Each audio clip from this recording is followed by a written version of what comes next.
Buenas tardes, mi nombre es Alexei Ruiz del Centro de Investigaciones Marinas de la Universidad de La Habana y les voy a presentar el trabajo titulado Distribución y composición de tallas del tiburón galano de ley Megaprion brevirostris, POI 1868, en un área de crianza del sur de Cuba. Los autores de esta investigación se los pongo acá junto con su afiliación y país de origen.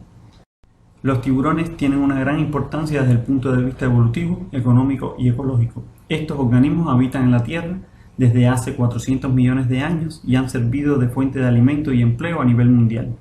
Además, son controladores naturales de nuestros ecosistemas marinos. Actualmente existe un deterioro de sus poblaciones debido a numerosos impactos y amenazas a que son sometidos. Algunos de los más importantes son la sobreexplotación pesquera, sumado a sus características biológicas específicas que los hacen muy vulnerables. Por otro lado, muchas de las pesquerías son artesanales y ribereñas, existe una alta incidencia de hembras grávidas y juveniles, así como experimentan pérdida y destrucción de sus hábitats críticos.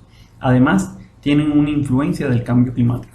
Como consecuencia de estos impactos, muchas especies están amenazadas. Una de estas especies es el Megaprion brevirostris, descrita por primera vez por POI en 1868, conocida con el nombre común galano de ley en nuestro país y lemon shark en Estados Unidos. Es una de las especies más estudiadas y principalmente en las Bahamas. Puede alcanzar los 45 años de edad, alcanza su madurez a los 13 años, lo que equivale a una longitud total de 225 a 230 centímetros. Su gestación puede ser de hasta un año, pudiendo tener entre 7 a 17 crías, con una talla al nacer de 50 a 60 centímetros de longitud total. Tiene amplia distribución geográfica asociada a manglares. En su última evaluación del 2021, Carson y colaboradores la colocan como vulnerable en la lista roja de la IUCN. Basados en las tareas y objetivos del Plan de Acción Nacional de Conservación y Manejo de Condrictios de la República de Cuba, presentado en el 2015, y a los vacíos de conocimiento de estas especies en nuestro país, como son la identificación y caracterización de los hábitats críticos o esenciales para tiburones, dígase áreas de crianza, de reproducción, así como la estructura de sus poblaciones, nuestro trabajo se trazó los siguientes objetivos: determinar la distribución del tiburón galano de ley Megaprion brevirostris en la salina, describir la estructura y composición de tallas del tiburón galano de ley en la salina y determinar la tasa de crecimiento del galano de ley en la salina. Para el estudio nos basamos en información brindada por trabajadores del Parque Nacional Ciénaga de Zapata, quienes reportaban la presencia de tiburones pequeños de puntas negras todo el año y en todo el área. La salina es una zona estuarina ubicada al sur de la provincia de Matanzas y es un área protegida dentro del Parque Nacional Ciénaga de Zapata. El área marina de trabajo es la enmarcada en negrita en la figura y abarca unos 186 kilómetros cuadrados. Presenta extensos bancos de arenas y bajos, así como manglares, lagunas de diferentes tamaños y profundidad y canales de comunicación. Una de las ventajas es que cuenta con una estación ecológica y las primeras prospecciones para el estudio se hicieron en septiembre del 2015, capturándose y marcándose el primer tiburón galano de ley del año. Para el trabajo se planificaron los muestreos con una frecuencia mensual para darle seguimiento a las longitudes de talla de los tiburones capturados. Para la captura se utilizó el palangre de fondo de 50 anzuelos, varas de pescas y palangres individuales o calas, con la particularidad de que no se usó alambrada y el uso de anzuelos circulares del número 10 para evitar la mortalidad de las especies. Una vez capturados los individuos, se les tomaron diferentes medidas morfométricas como se muestra en la figura, con énfasis en la longitud precaudal LPC, pues es una medida muy estándar. Se identificó el sexo de los tiburones y rayas partiendo del dimorfismo sexual que presentan estos organismos. Además, se reportó la condición de la cicatriz umbilical abierta o cerrada para identificar a los individuos neonatos o recién nacidos. Por último, se pesaron los individuos y se colocaron marcas convencionales tipo dardo y rototac antes de ser liberados vivos a su medio natural. También se registró la posición de captura y liberación, así como la condición de liberación.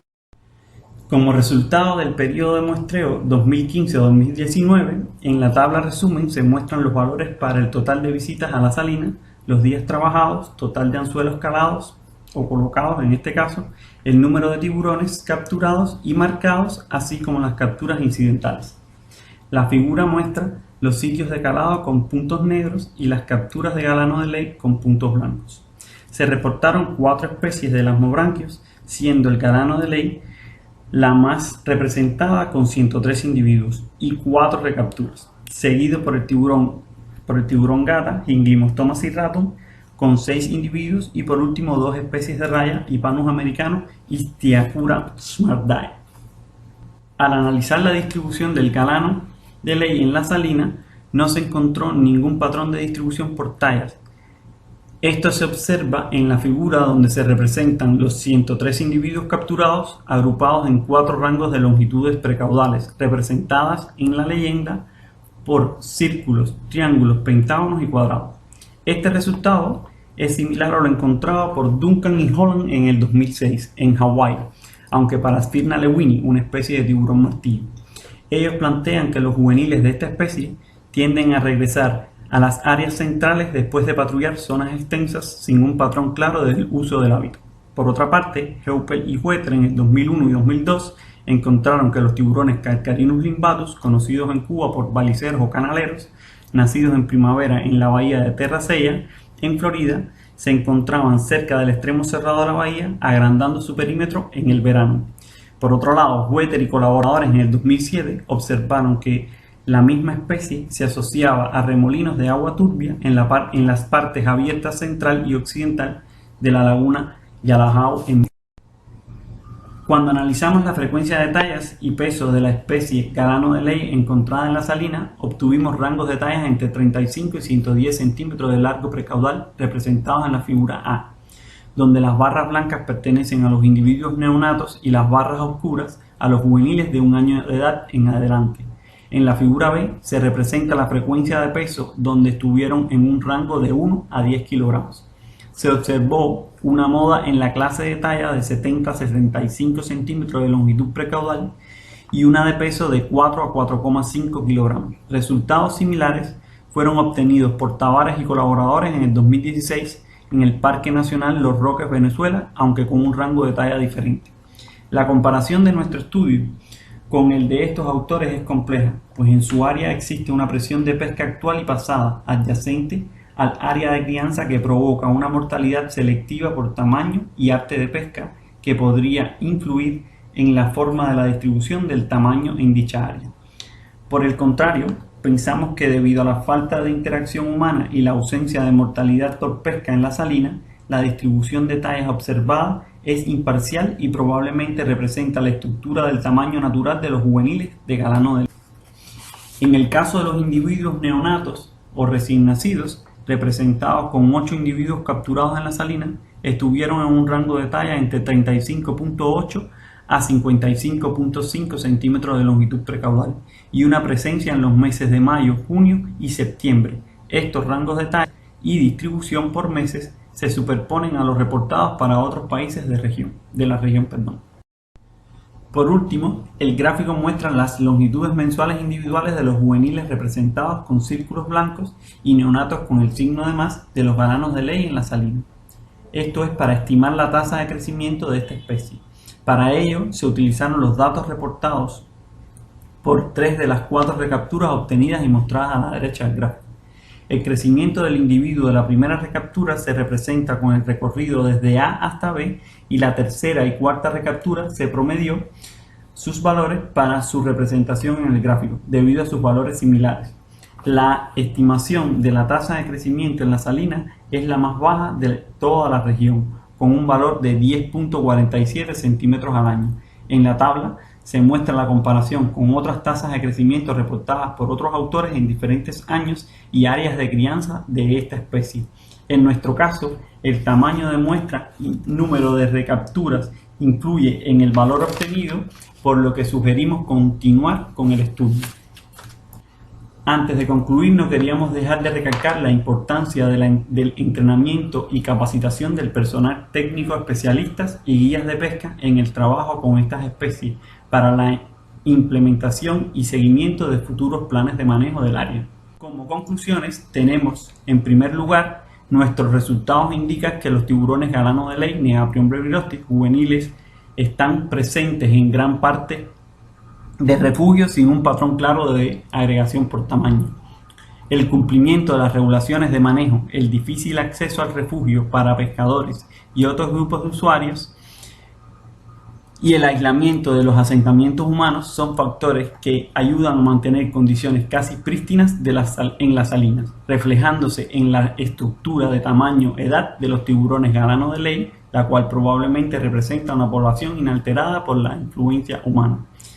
Y por último, nuestros datos demuestran que el hábitat de los tiburones galano de ley en la salina es consistente con la descripción convencional de las áreas de cría de esta especie, que incluyen sistemas marinos estuarinos poco profundos y semicerrados. Agradecemos a todas las instituciones y colaboradores nacionales y extranjeros que nos apoyaron en el estudio y especial agradecimiento a los trabajadores y guías de pesca de la salina y el Parque Nacional Siena de Zapata. Muchas gracias.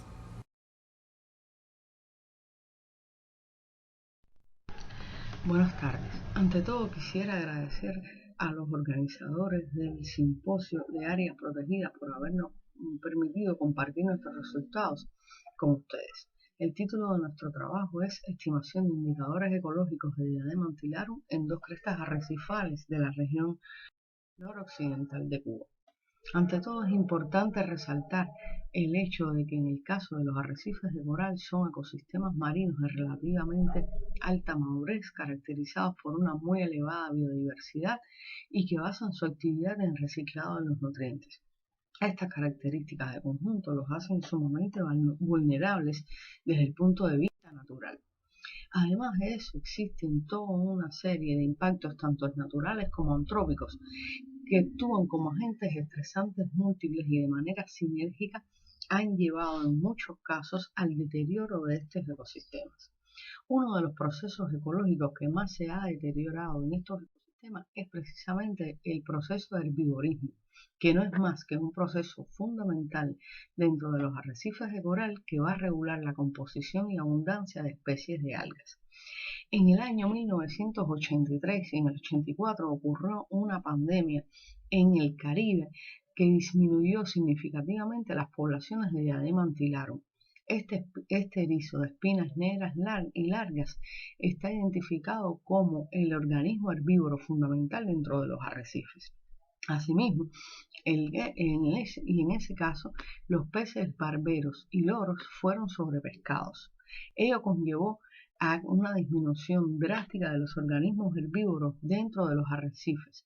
Este escenario, unido a la alta disponibilidad de nutrientes provenientes de las zonas urbanizadas, incrementó significativamente las macroalgas y en muchos casos los arrecifes pasaron de una condición de dominancia de los corales a una condición de dominancia de las macroalgas, donde se afectó significativamente el funcionamiento y la integridad de los arrecifes de coral. Es por ello que nuestra investigación se ha centrado y su objetivo general ha sido identificado como evaluar las poblaciones de Diadema antillarum en las crestas arrecifales de Playa Baracoa y Rincón de Guanao. Congruente con ello, los objetivos específicos que nos hemos planteado son estimar la densidad de Diadema antillarum para cada cresta, estimar la composición por tallas con énfasis en los estadios juvenil y adulto, evaluar la presencia de albinismo, estimar el número de agregaciones y estimar la densidad de individuos o el número de individuos por agregaciones en cada una de las crestas. Para llevar a cabo la investigación se eligieron dos crestas arrecifales que son las dos principales crestas que quedan en las márgenes de la ciudad de La Habana. La cresta de Playa Baracoa queda en la provincia Artemisa en el municipio Bauta al oeste de la ciudad, mientras que la cresta del Rincón de Guanao constituye un área protegida con categoría de paisaje natural protegido y se ubica al este de la ciudad de La Habana. En ambas crestas se ubicaron 6 estaciones por cada una. El método de muestreo que se eligió fue el transecto de banda de 10 metros de largo por 1 metro de ancho y se establecieron 10 transectos por cada estación en cada cresta. Dentro de ellos se determinó el estadio de cada individuo que se halló, fuera juvenil o adulto, el diámetro de la testa, que este se midió con un pie de rey, la presencia de albinismo, si los individuos eran agregados o solitarios, y el número de individuos por agregación. Todos los procesamientos se llevaron a cabo con el programa R. El primer resultado que tenemos es la densidad de diadema antilarum en ambas crestas. Se hallaron diferencias significativas en la densidad y el valor promedio de la misma en Playa Baracoa fue de 19 individuos en 10 metros cuadrados, mientras que en el caso del Rincón de Guanao fueron 0.3 individuos en 10 metros cuadrados. En el caso de la densidad de diadema antilarum por estaciones en Playa Baracoa, el máximo se encontró en la estación 1 con 23 individuos en 10 metros cuadrados y el mínimo 14 individuos, la densidad promedio 14 individuos en 10 metros cuadrados. Estos resultados realmente son alentadores y son en algunos casos comparables con otros resultados de crestas que se han identificado como recuperadas dentro de la región del Caribe. Además de eso, en el caso de la frecuencia del diámetro de la testa de diadema antilarum en ambas crestas, el diámetro medio en Playa Baracoa fue de 5.5 centímetros, mientras que en el Rincón de Guanao fue de 2.9 centímetros. Y en la variación de los diámetros encontrados estuvo entre 1.3 a 9.6 centímetros. Se hallaron diferencias significativas en el diámetro medio de la cresta entre ambas crestas. Esta tabla resume los indicadores que hemos encontrado, donde, por ejemplo, en el caso de los individuos adultos o juveniles, en el caso de Playa Baracoa, prácticamente el 95% de los individuos encontrados fueron adultos, mientras que en el caso del Rincón de Guanao, el 80% de los individuos fueron juveniles. En la condición de agregado o solitario, en el caso de Playa Baracoa, prácticamente el 50% de los individuos pertenecía a alguna agregación, mientras que el otro 50% eran solitarios.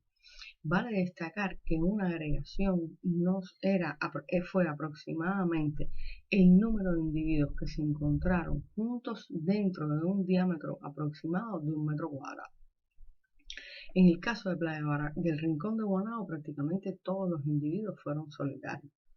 Los números de individuos evaluados en cada uno de los crestas fueron 1.157 en Playa Baracoa y 41 en el Rincón de Guanao.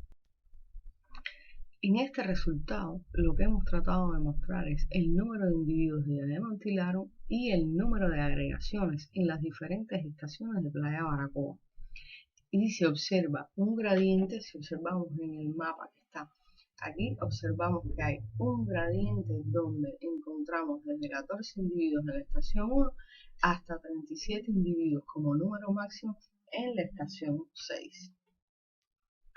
Por último, quisiéramos concluir que, en primer lugar, los indicadores ecológicos evaluados en diadema antilarum muestran comportamientos alentadores en ambas crestas. La cresta de Playa Baracoa, sin embargo, muestra una recuperación muy significativa de la población de diadema antilarum con respecto a la cresta del Rincón de Guanao, así como otras de Cuba y el Caribe. La cresta del Rincón de Guanao, a pesar de poseer densidades muy bajas de diadema antilarum, muestra cierta recuperación con respecto a años anteriores, ya que en años anteriores en la cresta, en algunos casos ni siquiera se había encontrado un individuo de diadema antilarum. El hecho de que la mayoría de los individuos identificados fueran juveniles sugiere que los procesos de reproducción y asentamiento han mejorado. En ambas crestas se necesita continuar profundizando en la evaluación de la población de diadema antilarum. Muchas gracias.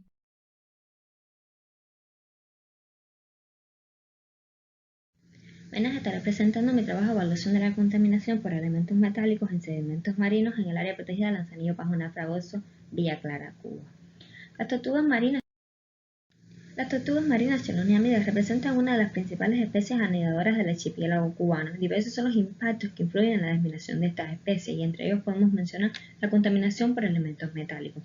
Variados son los efectos negativos que provocan estos contaminantes a estos individuos, y entre ellos debemos prestarle vital atención a casos de daños al sistema inmunológico, propiciando la aparición de enfermedades tales como el fibropapiloma, la cual se caracteriza por la aparición de tumoraciones a lo largo del cuerpo que imposibilitan y afectan la visibilidad, la locomoción, la alimentación y por tanto la vida de estas especies de tortugas. Una matriz de interés resultan ser los sedimentos marinos, donde estos contaminantes pueden tener un origen tanto natural como antropogénico, y su distribución puede estar influenciada por las características y los procesos físico-químicos que ocurren en dicho material. Estos contaminantes metálicos muchas veces son ingeridos directamente a través de la dieta, que pueden contener este tipo de contaminantes y esta matriz adheridas, además de que los principales alimentos que consumen representan bioacumuladores de elementos metálicos. Estudios recientes en el refugio de fauna en Lanzanillo Pajona Fragoso evidenciaron que aproximadamente un 82.3% de las especies analizadas encontradas presentaban tumoraciones a lo largo del cuerpo. Además, se detectó presencia de elementos metálicos tales como el cobalto, el níquel y el mercurio, con una frecuencia de aparición entre un 10 y un 33% de todas las muestras analizadas. Teniendo en cuenta lo antes planteado, el objetivo de este trabajo es evaluar el grado de contaminación por elementos metálicos tales como el cadmio, el cobre, el níquel, el plomo, el zinc, el cobalto, el hierro, manganeso y el cromo en los sedimentos marinos del área protegida Lanzanillo Pajona Fragoso, Villa Clara, Cuba. El área de estudio se encuentra ubicada en la plataforma nororiental de Cuba, en el tramo del archipiélago Sabana-Camagüey correspondiente a la provincia de Villa Clara. El área ostenta la categoría de refugio de fauna y abarca una superficie aproximada de 87.000 hectáreas. En el caso de nuestro estudio se tomaron 8 puntos. En el caso de los primeros 4 se tomaron teniendo en cuenta donde, según estudios anteriores, se encontraron la mayor cantidad de especies varadas con fibropapiloma. Así, en cuanto a los puntos restantes, para ver la distribución de la contaminación metálica en el área de estudio. Las muestras fueron tomadas a una profundidad de 5 centímetros y conservadas a una temperatura de 4 grados Celsius hasta llegar al laboratorio y a ser analizadas. Para ello se pusieron en cápsulas de porcelana y se realizó un secado a una temperatura de 105 grados Celsius. Se llevó, mediante la ayuda de un mortero de gata y un tamiz con termómetro de poro de 63 micras, a reducir el tamaño de partículas de nuestras muestras. En cuanto a parámetros físicos determinados, esta porcentaje de humedad, estudio realizado por triplicado, donde a partir del procedimiento y la fórmula en pantalla se determinó el porcentaje de humedad contenido en nuestras muestras. En cuanto al porcentaje de materia orgánica, se realizó mediante pérdidas por ignición, donde a partir del procedimiento y la fórmula encontrada en pantalla se determinó el porcentaje de materia orgánica contenido en nuestras muestras. En cuanto al tratamiento químico de las muestras para su análisis de espectrofotometría de absorción atómica, nos basamos en la norma 11466 modificada, donde la muestra, un gramo de muestra, se dejó en contacto con una mezcla de ácido durante 16 horas a temperatura ambiente con el condensador colocado en el sistema de digestión Jetland para evitar pérdidas por volatilización y contaminación de la muestra. Posterior a este tiempo, se calentó durante 2 horas a una temperatura de 150 grados. Se dejó enfriar a temperatura ambiente y se le realizó el filtrado y trasfase cuantitativo hasta su posterior medición de espectrofotometría de absorción atómica. Aquí mostramos los parámetros instrumentales para la cuantificación de los elementos metálicos por espectrofotometría de absorción atómica. En cuanto a la determinación del cromo, se realizó por fluorescencia de rayos X, donde se elaboró una pastilla conformada por 4 gramos de muestra y 1 gramo de celulosa, la cual se prensó a una presión de 15 toneladas, hasta su posterior medición en fluorescencia de rayos X con los parámetros de medición mostrados. Para la evaluación ambiental de los sedimentos en la zona protegida, se emplearon en este trabajo la Guía de Calidad de Sedimentos Internacional NOAA y se seleccionaron además para atribuir un valor a la contaminación 2 índices de enriquecimiento, en este caso el factor de enriquecimiento y el índice de acumulación, donde podemos observar la fórmula de cada uno, así como cada una de las clasificaciones según el valor encontrado. Un índice de riesgo ecológico, el cociente medio de efectos de riesgo moderado y un índice de contaminación, el grado modificado de contaminación. Y ante los resultados podemos observar cómo los valores de humedad variaron de un 0.3 a un 6.7% en las muestras. Esto fue calculado debido a que las concentraciones mostradas en nuestro estudio fueron a partir de pesos secos. En cuanto al porcentaje de materia orgánica contenido en nuestras muestras, debemos poner la atención debido a que la norma 11466 original solamente estaba propuesta para porcentajes de materia orgánica inferiores a un 10%. Y nosotros hemos obtenido porcentajes superiores a un 20%, hasta un 32.1%. Aquí podemos ver diferentes parámetros de calidad analítica determinados para el análisis de elementos metálicos por espectrofotometría de disolución atómicas, entre ellos los porcentajes de añadido recobrado para cada uno de estos elementos, así como se puede ver que nuestro método implementado provee resultados veraces. Aquí podemos observar las curvas de calibración, así como el rango lineal, el rango de trabajo para cada uno de los elementos metálicos determinados por espectrofotometría de disolución atómica.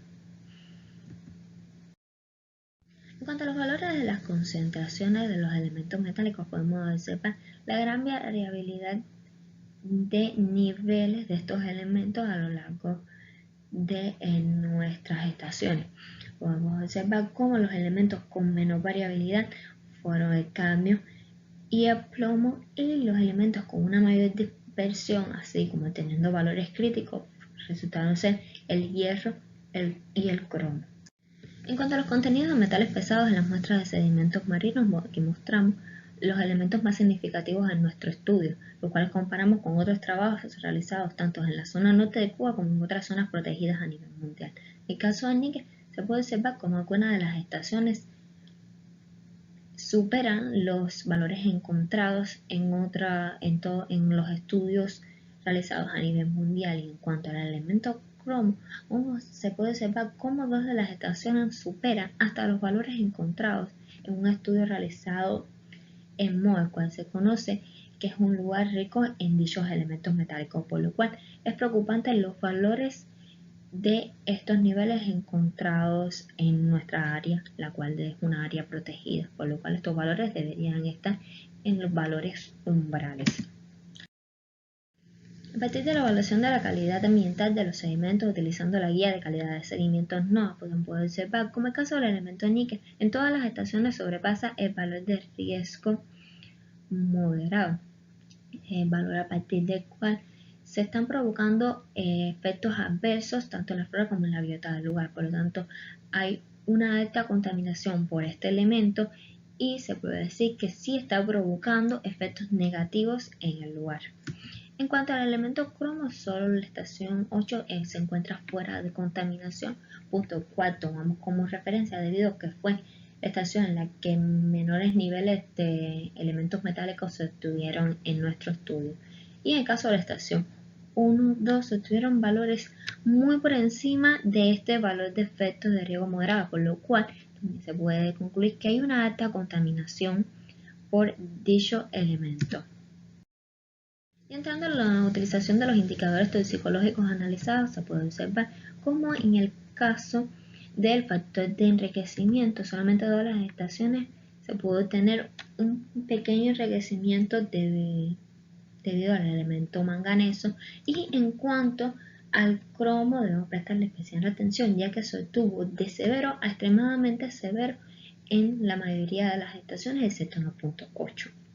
Con lo cual se puede decir que esta contaminación puede ser debido a las actividades del hombre. En cuanto al índice de geoacumulación, presenta un comportamiento muy similar al factor de enriquecimiento, donde el cromo, una vez más, representa la mayor preocupación debido a la extrema contaminación que muestra en nuestra área de estudio. En cuanto al índice de cociente medio de efectos de riesgo moderado, se puede observar cómo solamente la estación 8 se encuentra libre de contaminación a nivel general. Y en cuanto a las restantes, se puede ver cómo varía la contaminación de moderadamente a altamente contaminada, presentándose el máximo de contaminación en la estación Jacate. Finalmente, según el grado modificador de contaminación y la ayuda de este mapa de colores, se puede observar cómo en el caso de las partes coloreadas en rojo representan las zonas de mayor contaminación, además de que coinciden con los estudios anteriores donde se habían encontrado en mayor por ciento de tortugas varadas con fibropapiloma. De aquí, debido a lo anteriormente expuesto, podemos concluir que los parámetros de desempeño analíticos evaluados mostraron la precisión y la veracidad del método desarrollado para la determinación de elementos metálicos por espectrofotometría de sección atómica con YAM. Se obtuvieron por cientos de recobrados entre un 95.5% y un 108.9% para todos los analíticos, y los límites de detección y cuantificación obtenidos para cada elemento metálico permitieron cuantificar los mismos y así evaluar la calidad ambiental de las zonas de estudio. De forma general, la concentración de níquel y cromo en los sedimentos colectados en las zonas de estudio fueron superiores al resto de los analíticos, y el cadmio fue el elemento que arrojó los menores valores en toda el área. Los puntos donde se encontraron los mayores niveles de concentración metálica fueron Canal de Córdoba, Jacate, Cubereta, lo cual coincide con los sitios donde se había detectado cualitativamente la presencia de estos elementos metálicos. Punta del Pino fue el área con los niveles más bajos de concentración, lo cual corrobora la utilización de este punto como referencia en la zona. El área protegida de Lanzanillo Pajonal Fragoso, según un análisis de la guía de calidad, nos arrojó que los elementos que representan un mayor riesgo y superan la concentración y efectos biológicos moderados son el níquel y el cromo, y el empleo de los índices de contaminación permitió determinar los sitios de mayor deterioro, siendo Jacate el sitio de mayor contaminación según el grado modificado de contaminación, y el cromo el elemento metálico que representa una extrema contaminación en dicha área de estudio. Hasta aquí la presentación, muchas gracias.